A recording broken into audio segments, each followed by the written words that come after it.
السلام عليكم الخوت. اليوم جبت لكم قصة حقيقية من المجتمع اللي كنعيشوه. هذه القصة اللي أثرات فيه بزاف واللي غادا تكون عبرة لكل واحد فينا. ما عليكم غير تشجعوا هذه القناة باللايك وزر الجرس وتشاركوها مع أصحابكم وعائلتكم بحال ديما. وقبل ما ندوزوا للقصة بغيت نشكر كاع الناس اللي متابعيني، فشكرا لكم من القلب واحد.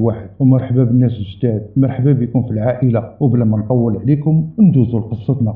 كاين ناس كيتولدوا وسط الراحة والنعيم، وناس كيعيشوا فيها غير بالصبر. واحد الدوار اللي هو بسيط. كانت واحد المرأة سميتها حنان، اسمها على مسمى. من توفى راجلها الدنيا دارت عليها بدارها وخلاتها بوحدها مع جوج ديال الوليدات. خالد اللي هو ديما كيحلم باش يكون راسو براسو، وسمية اللي هي عايشة ما بين الطفولة والمراهقة. الفقر شدهم من اليد والمساعدة ما كاينة من عند حتى شي حد. المجتمع زاد عليهم بالحقرة، لكن الأم حنان قلبها الكبير تحدت الواقع وزادت لقدام. هذه القصة ماشي غير حكاية ديال أم، هذه القصة ديال النضال، الحب، الغلط والفرصة اللي كتجي مرة واحدة وكتقلب كل شيء. وهنا غتبدا قصتنا. السلام عليكم الخوت. انا خالد وفي عمري 16 عام. ماشي من السهل نكون في هذا السن ونشوف الوالد كيتمحن قدامي مع المرض حتى مات، ونشوف حياتنا كتحول من دار عامره بالضحك والراحه لدار كلها سكات وكآبه ودموع. توفى الوالد اللي سميتو الحاج بوشعيب، اللي كان سندنا والضو ديال دارنا. مات وخلانا انا واختي سميه والوالده اللي ولات ارمله من نهارها. عايشين حي شعبي، بيت بسيط، فراش متواضع، غير مرقعين وصافي. الوالدة سميتها حنان واختي سمية في عمرها 18 عام.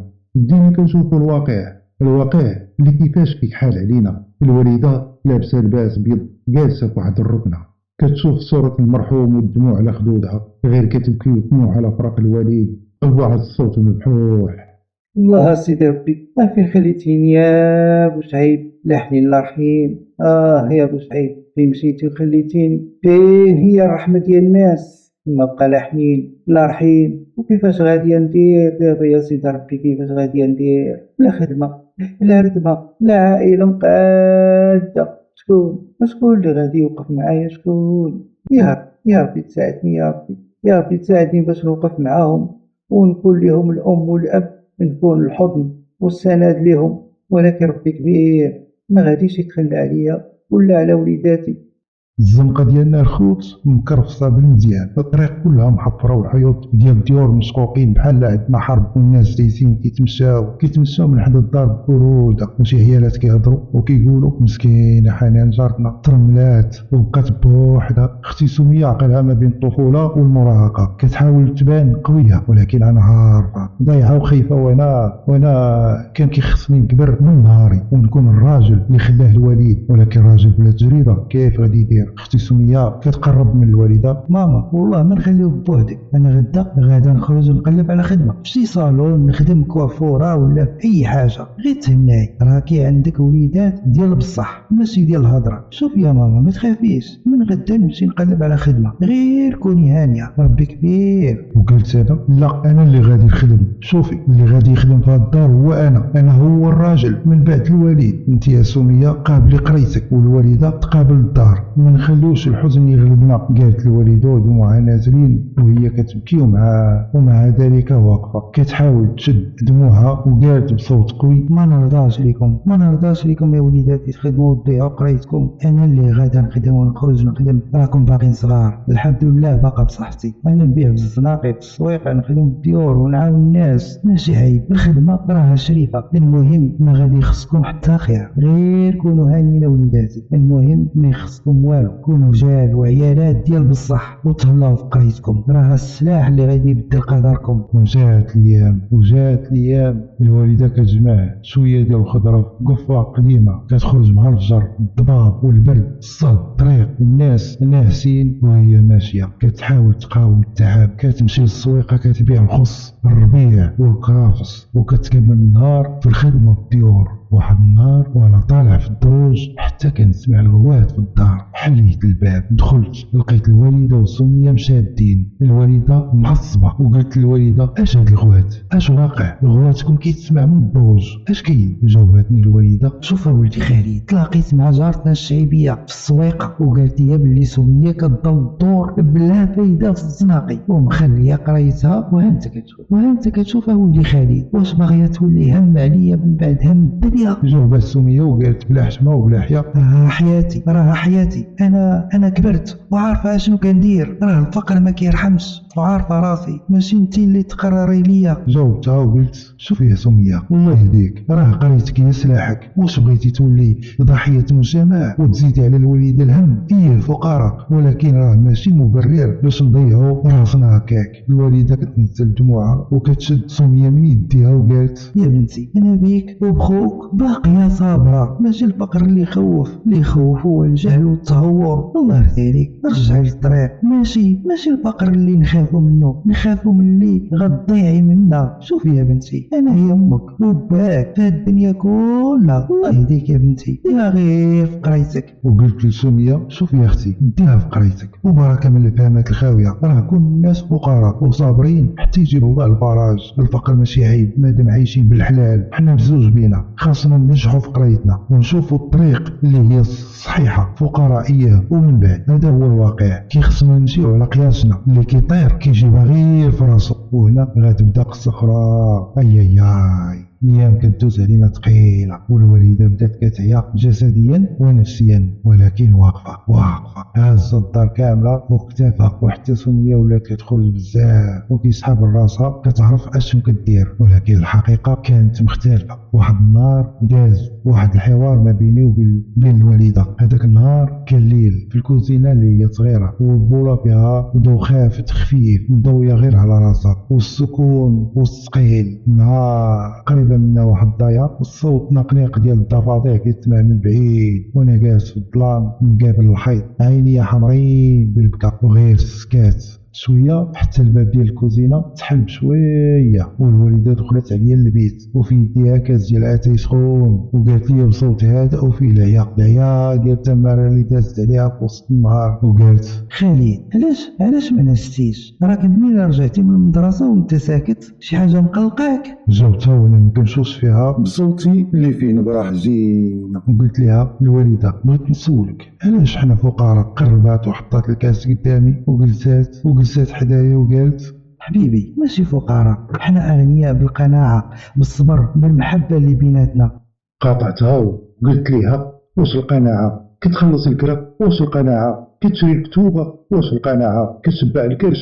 جاوبتني وهي كتبكي وكتمسح الدموع اللي سايلين من عينيا بمنديل صغير، وقالت لي عارفه يا ولدي عارفه، كل نهار كنفيق وكنقول اليوم خاصني نجيب شي ريال نزيد به لقدام، كنشوفكم وكنحس بقلبي كيتقطع، ولكن حتى في هاد الزنقه وفي وسط هاد الفقر بغيتكم تقراو، بغيتكم تبقاو نقيين، ما تتباعوش ما تهرسوش، ما تمشيوش في الظلام باش تلقاو الضوء. جاوبت بصوت خافت ودموعي اللي قربات تطيح. اليوم الوالده جمعوا عليا شي دراري وضحكوا عليا في القسم وقالوا لي اش كتقرا؟ راه باين عليك من ولد عائله مزروطه ما غتوصل لوالو. ضحكوا عليا صحابي وانا بقيت غير ساكت. وقالت لي الوالده وهي كتمسد على وجهي بيديها خالي ماشي كلشي اللي لابس مزيان راه نقي، وماشي كلشي اللي فقير راه مسخ، انت راك ولدي وعينيا ونفتخر بيك، ما تخليش كلام شي واحد يطيح بيك، هو راه ما عارفش القيمه ديالك، ولكن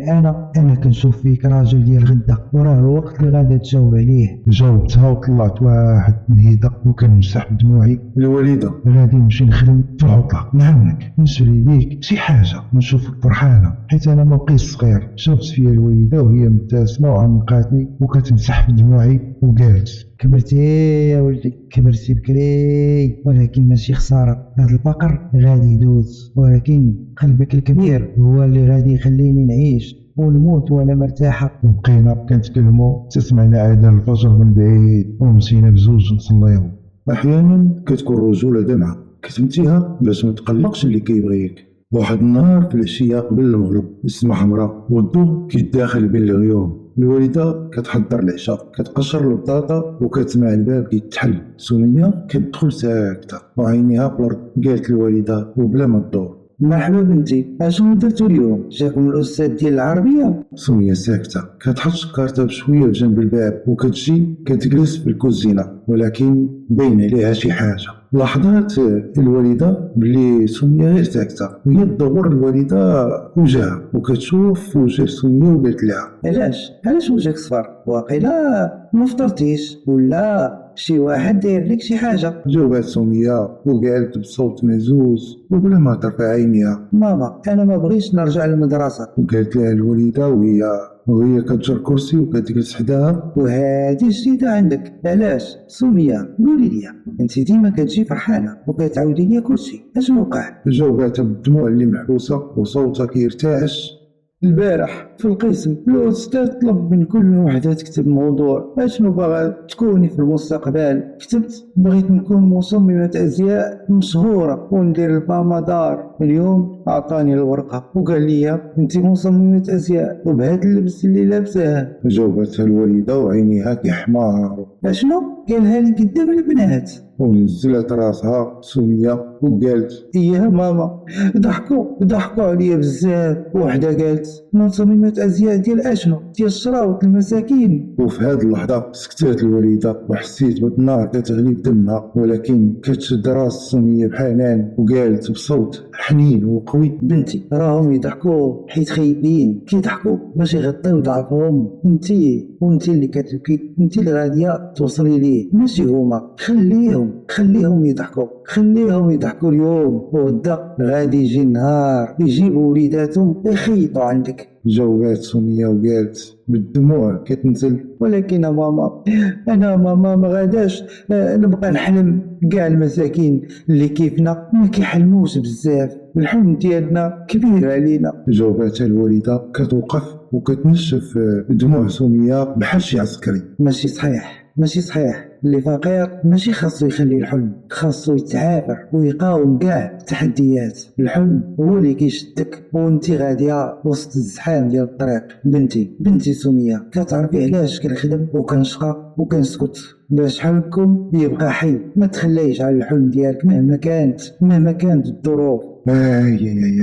واحد النهار جلست مع سمية وبدات كتعاود ليا واحد التجربة اللي مرات منها. قالت لي بلي تعرفات على واحد الشاب اللي كيبان عليه مزيان سميتو انور، ولكن في الحقيقة كان كيجرها للطريق اللي ما فيها غير الندم. وفين ما كتلاقى به كان كيقول لها بلي انتي زوينة بزاف على هاد الحي، خاصك تعيشي في بلاصة تليق بيك، وبلي غادي يعاونها باش تخرج من هاد الفقر غير تقول ايه. ولكن سمية ما بغاش دير شي حاجة اللي غتغضب الوالدة، وقالت لي بلي عيات من هاد العيشه اللي حنا عايشينها. وقالت لي بلي انور اقترح عليها تخدم عارضه ازياء واللي فيها فلوس كثيره. وحنا باركين كنتكلموا حتى دخلت الوالده بالتليفون ديالها ديال سميه واللي فيه صوره اللي جات في الميساج، الصوره ديال اختي سميه لابسه واحد اللباس ممسوخ. وقلت للوالده: واش هذه سميه؟ وقالت لي الوالده: واش هكذا غادا تبني مستقبلك بالعرق بالدل؟ جاوبيني. قالت سمية: ما كانش عندي اختيار يا ماما، الفقر كيقتل وانا باغيه نتهنى من هذه الوضعيه ومن هذه العيشه اللي عايشينها. وقلت لها: مالك اش خاص؟ هذا هو الجزاء اللي غتجازي به الوالده، ما حشمتيش؟ باغا تجيبي لينا العار والدل. جاوبات وقالت: باغا نخدم عارضه ازياء فيها فلوس كثيره، غاديه نخرجكم من الفقر. جاوبتها وقلت: شوفي قابلي قرايتك، الا بغيتي تغيري حياتك ماشي بهاد الخدمه اللي غاديه تخرجك غير للطريق العوجه. حنا عائله محترمه والخدمه اللي غاديين نخدموها كيخصنا نكونوا محترمين نفوسنا ونجيبوها بالحلال. تكلمي وديري عقلك وديها في قرايتك. وقالت الوالده: الله يرضي عليكم وليداتي، ديوها في قرايتكم، راه هي اللي غادا تخرجكم من هذه العيشه اللي نتوما ما راضيينش بها. سمية عنقات الوالده بالجهد وبقاو كيتباكاو. وقالت لها الوالده: ويلا معايا الكوزينه بنتي نوجدوا عشانا. وفي واحد النهار اللي ليه ماشي عادي. الشارع كان مظلم وفيه نقطة ديال الضوء صغيرة اللي خارجة من دارنا.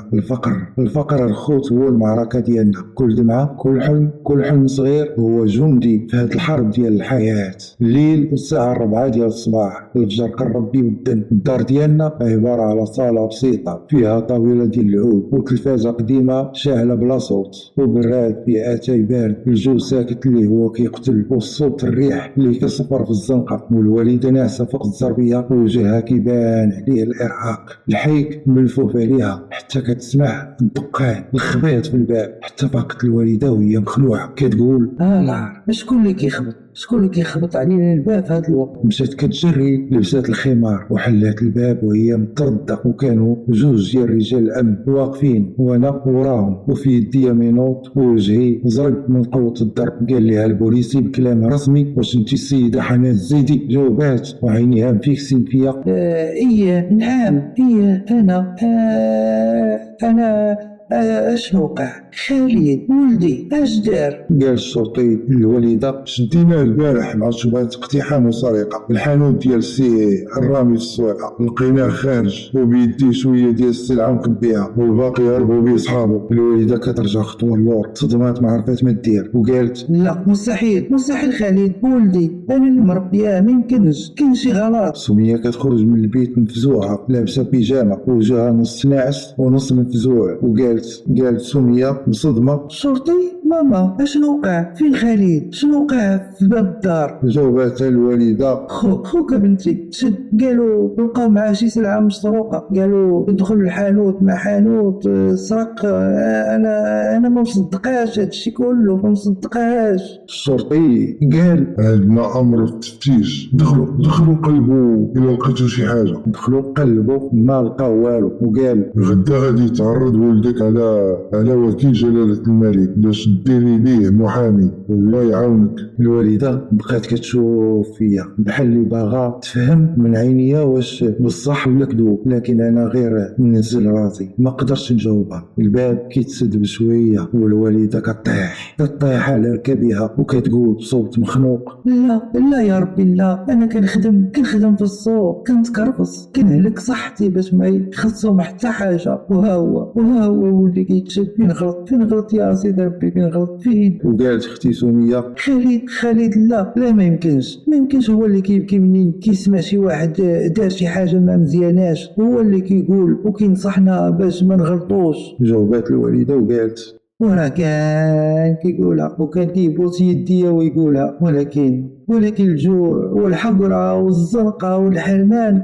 جلسات الوالدة على الكرسي القديم وكتهضر مع راسها بحال اللي كتراجع حياتها كلها في ثواني، وقالت: كلشي غلط، خاصني نكون انا معاه، خاصني نرجع للدار بكري، خاصني نراقب معاه من كيمشي، ولكن كنت مشغولة بالخدمة ديال السوق، نسيت الحنان، نسيت الرقابة، نسيت حتى راسي. اختي سمية كتجلس قدامها وعينيها حمرين وكتشد يد الوالدة بكل قوة، وقالت بصوت ثابت وعينيها فيها الدموع: ماما راه ماشي ذنبك، خالد باقي صغير غلط بصح، ولكن ماشي مجرم، غادي نوقفوا معاه، ماشي الوقت اللوم والعتاب دابا. الوالدة كتشوف فيها وكتقول بصوت مبحوح: سمية انا كنحس باللي فشلت، ما حافظتش على وليداتي، واش نقدر نصلح الامور؟ واش باقي شي امل؟ جاوبات سمية: خالد غادي يرجع وغادي نرجعوه وهو تايق في نفسه، واخا العالم كله ضدنا. الوالدة وسمية معانقين، والضوء قليل اللي مضوي عليهم من التلفازة اللي باقية شاعلة بلا صوت.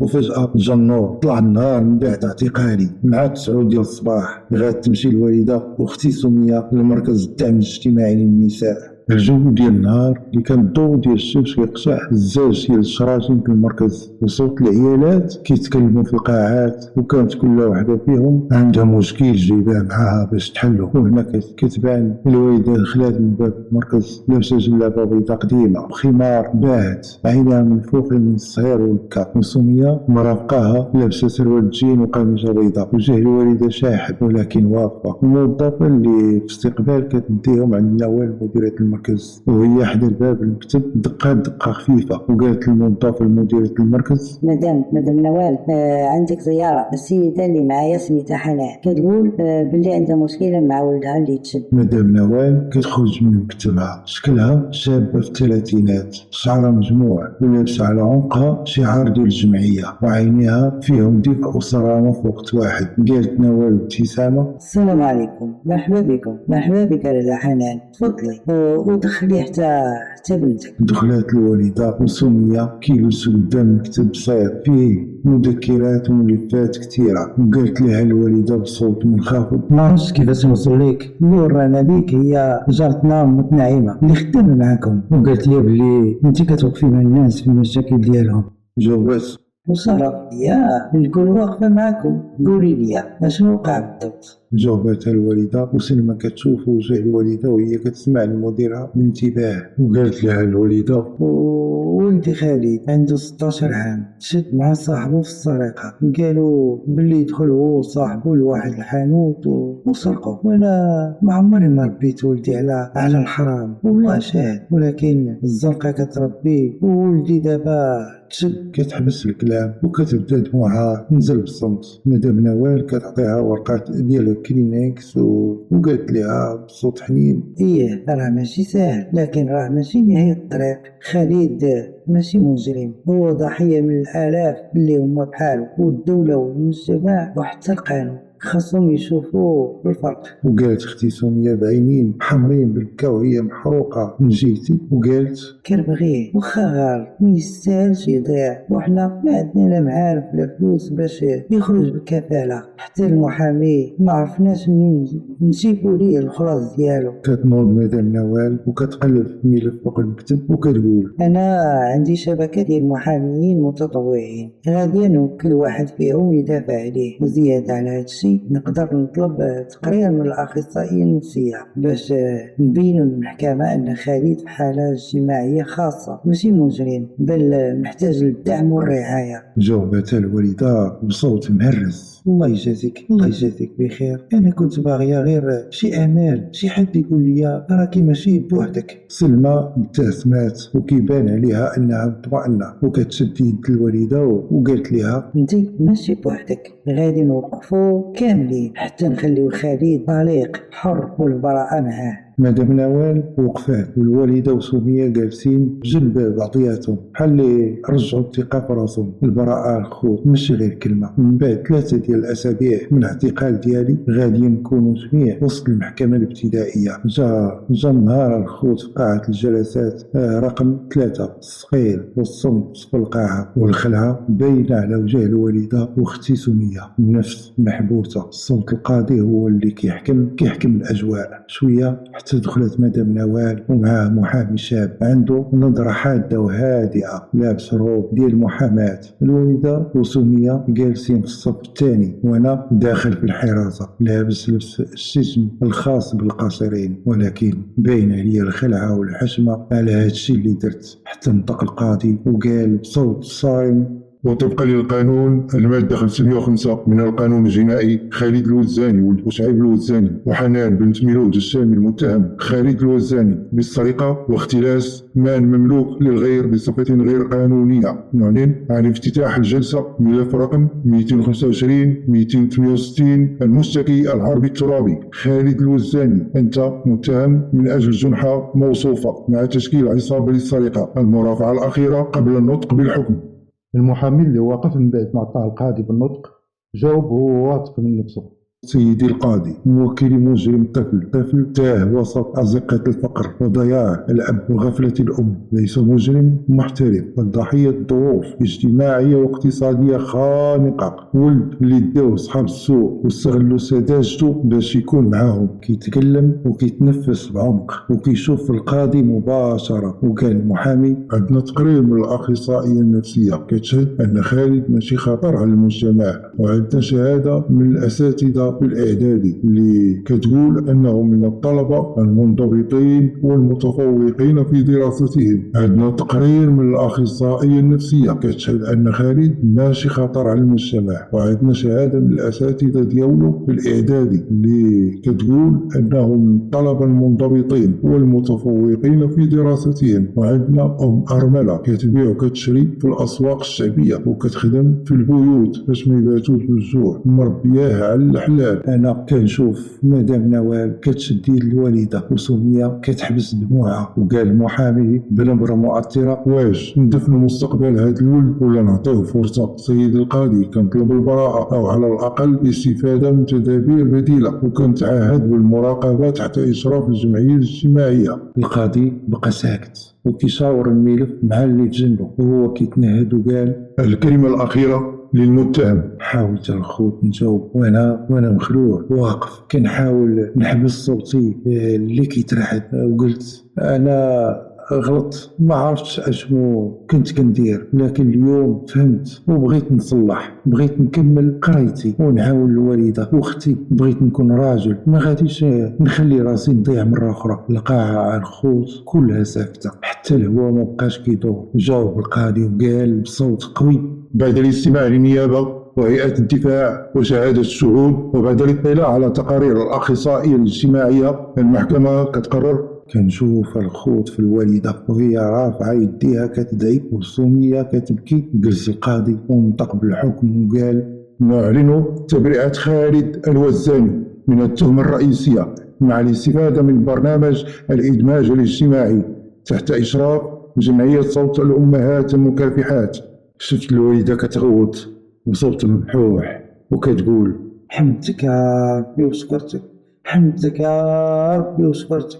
وعنقات اختي سميه بالفرحه، وسميه جات لعندي وشدات في يديا: وشحال وحنا كنتعانقوا فرحانين. وقالت لي الوالده: ما تبقاش تبكي، راك راجل ورجعتي لينا. مدام نوال كتخرج من القاعه وهي فرحانه ليا، كتجي لعندي وقالت لي: من هنا بدات حياتك، ماشي سالات، غادي نوقفوا معاك، ولكن انت خاصك توقف مع راسك. جاوبتها وقلت وانا كنبكي: وعد حتى وعد. من بعد اسابيع قليله من بعد الحكم بالبراءه ديالي غادي نحكي لكم الخوت على واحد القصه اللي ما كانتش على البال. في واحد النهار الخوت كانت الوالده خدامه في واحد الفيلا كبيره في حي راقي بزاف. مول هاد الفيلا راجل سميتو سي عابد، كبير في العمر، مؤدب ولاباس عليه وكيعيش بوحدو. كان ديما كيشوف الوالده داخله خارجه، خدامه بنيته وجهها باين عليه الهم وكيبان عليه العيا، ومع ذلك كتخدم بضمير ومكابره في خدمتها. واحد النهار لاحظها سي عابد ساكته وعيانه ومشى لعندها وهضر معاها وقال لها وهو مبتسم بصوت هادئ: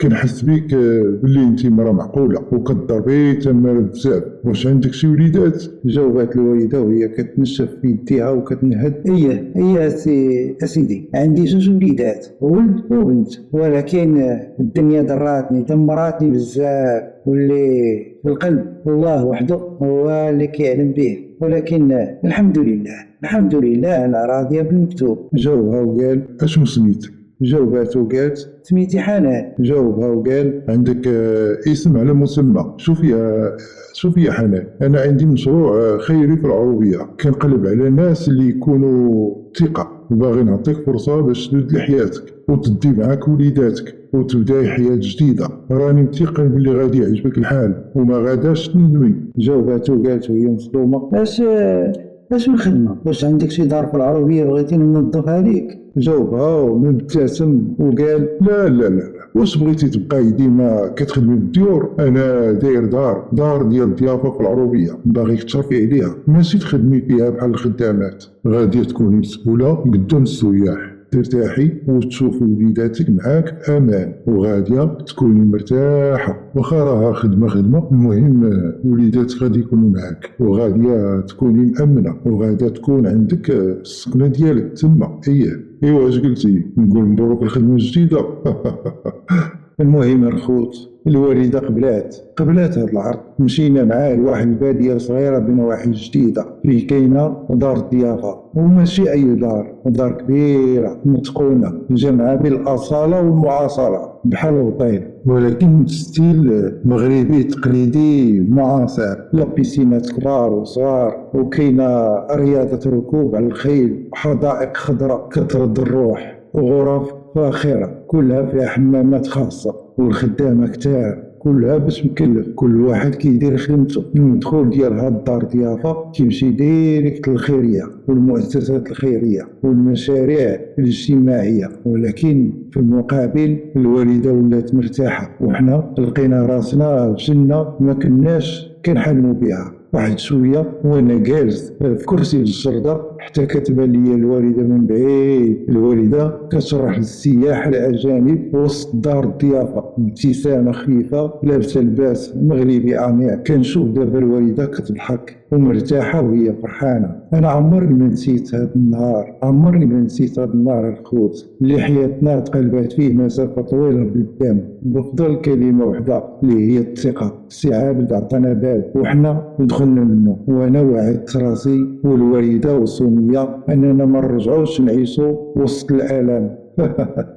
وسميه كتلعب مع واحد المعزه صغيره، ومدام النواب ديال الجمعيه جات كتزورنا وكتشوف هذا المنظر اللي حنا فيه وفرحات لينا بزاف. واختي سميه صمات باش تبدا تتعلم الخياطه في واحد المعهد، بغات تكون مصممه ازياء صحه حيت كيعجبها هذا المجال. وانا سجلت في واحد الثانويه في مدينه جديده، وكان الترونسبور ديال الضيعه كيدينا وكيجيبنا حتى الباب. كنقرا وانا في بالي مشروع، كنحلم نولي شي حاجه اللي ترفع راس الوالده قدام العالم. دازت الايام والشهور، اختي سميه شدات الدبلوم ديال التصميم في الخياطه التقليديه، وانا نجحت في الباك ديالي. حتى جا النهار اللي قال السي عابد للوالده بغيت نكمل حياتي معاك يا حنان. انا بغيتك انتي حيت انتي مرا مناضله وحاولتي توقفي راسك براسك بالصبر ديالك والحنان اللي عطيتيه لوليداتك. جاوبات الوالده وقالت انا ماشي غاديه نكذب عليك، قلبي باقي خايف، ولكن يمكن ربي بغى يبدل القدر ديالي. ومع الوقت سميه بقات كتخيط وزادت طورات في التصاميم ديال القفطان ودخلت عليه لمسه خاصه بها. سميه اللي كانت غاديه تضيع ولات اليوم كتخدم بابداع وكبرياء. دارت مشروعها ديال القفطان سميه اللي بدا يكبر. واحد النهار جات واحد الصحفيه خصيصا من الرباط ودارت مع اختي روبورتاج على الشهرة والنجاح اللي وصلت ليه. هذا الشيء فعلا كيفرح وكيشرف الوالده اللي تكرفصت علينا. حتى كبرنا وقرينا ووقفات وجه الدنيا باش نوقف انا واختي سميه اليوم. اما السي عابد رغم فارق السن بقى صابر بالحب ديالو للوالده، والوالده من بعد ما شافت الاستقرار كيكبر وسط دارها قبلت الزواج به. واختي سميه خيطات الوالده تقشيطه بيديها وقالت الوالده كنتي دائما بجنبي وبك انتي باش قدرت نكمل حياتي والخدمه اللي كنت كنبغيها. واليوم كنقول الحمد لله، والفقر خرجنا منه بشرف. من بعد اسابيع الخوت الدار العرس، ماشي اي عرس، ماشي كل عرس كيتقام فندق ديال 5 نجوم. كاين اعراس كديرها القلوب قبل ما يديروها الناس. ونهار العرس الوالده مع السي عابد كان من اصفى وانقى الايام اللي عشت في حياتي. الدار ديال الضيافه تزينات بالورد بالشموع والروايح ديال العطر البلدي مع زغاريت النساء ديال الباديه عطاو جو سحري. الوالده لابسه تقشيطه اللي خيطاتها لها اختي سميه، قفطان بيض مخدوم بالفضي، والبساطه اللي فيه عطاتو جمال. والوالده طلعات بحال شي ورده. اما السي عابد كان لابس جلابه بيضه وطربوش حمر، واقف كيضحك بحال شي دري صغير فرحان بشي لعبه جديده. واختي سميه فرحانه كتصلح في المكياج ديال الوالده وقالت لها ماما انت اليوم العروسه، انت النور، انت القلب، وبغيتك تفرحي من قلبك، ما تبقايش تفكري في الماضي. اليوم بدايه جديده. جاوبتها الوالده بدموع الفرحه. ماشي حيت لقيت راجل، ولكن حيت لقيت راحتي. السي عابد عمرني حسيت معاه لا بالخوف ولا بالخجل. هذا السيد كيشوفني كيفاش انا وولادي كيعتبرهم بحال ولادو، وهذا الشيء اللي خلاني نقبل به. حتى انا نستاهل نفرح. النقافة دخلات والناس بداو يغنيو لالا مولاتي. واليوم الوالدة كانت داخلة بحال الملكة، كنا كنسوقو كنضحكو وكل شي فرحان كيغني وكيشطح. السي عابد شد يد الوالدة قدام الناس وقال لها: حنان قدام الله وقدام هاد الناس كنقول لك بغيتك تكوني شريكة حياتي، ماشي غير في السراء ولكن في الضراء حتى هي، وغادي نحافظ عليك وعلى وليداتك بحال اللي هما دمي. وقالت الوالدة بابتسامة دافئة: كنقبل واخا قلبي تعذب، راه باغاه يرتاح. العرس داز في جو جميل وداروا حفلة ديال العيطة واللي طلق العنان. كانت اختي سمية شدات الدف وبدات كتغني وكتزغرت، وفي وسط الناس تخرج واحد الخدام من الداخل جايب صندوق صغير من الخشب مطروز بلمسة تقليدية. حلو السي عابد وخرج منه سوارت وسلمهم للوالدة قدام المعروضين وقال لها السي عابد: هادو سوار ديال دار حنان القفطان، دار خديتها وسميتها بسميتك باش تكون مركز للتكوين في التطريز والخياطة والفن التقليدي، باش كل بنت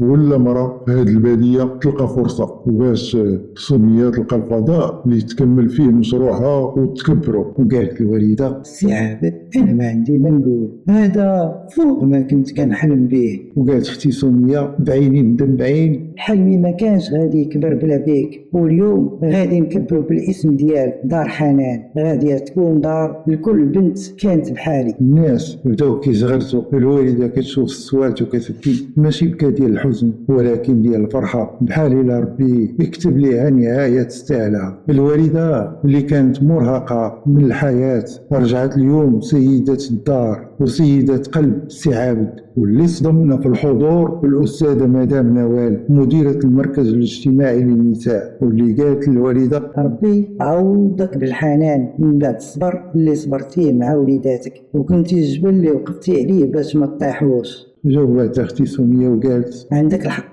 درنا اخطاء كينا ضحكنا، ولكن الوالده كانت النور وغاديه تبقى ديما منورانا بالحنان الحقيقي. وتسالت الليله بالزغاريت والضحك والشطيح، والوالده كتشوف فينا وكانها كتقول بصمت: الحمد لله ما ضاعش التعب ديالي. وغادي نقول لكم ماشي منين كتولد الام كتولي عظيمه، ولكن منين كتختار تكون السند والصبر والضوء وسط الظلمه كتولي حنان. ومنين كتقرر تواجه الحياه وتعوم وسط العاصفه بلا قارب، منين كيكون السور اللي كيحمي والصدر اللي كيدفي والنور اللي كينور طريقي. الام ديالي ما بقاتش غير ارمله كتحارب الفقر، ولات رمز ديال المراه القويه اللي ما سلماتش راسها، اللي شدات في الحلال وربات جيل وحفرات طريق النجاح. وكيسمعوا حكاية وحدة كانت بحالهم ولات القدوة ديالهم.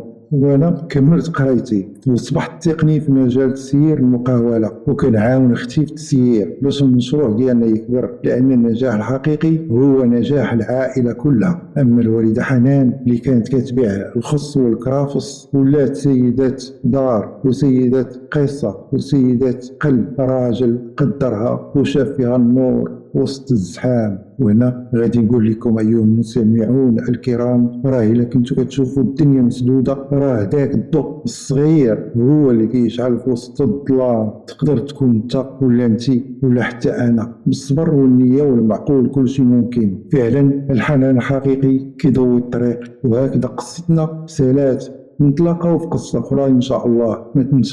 ما تنساوش اللايك وشير وسبسكرايب وتشاركوها مع أحبابكم وعائلتكم، وإلى اللقاء في قصة أخرى إن شاء الله.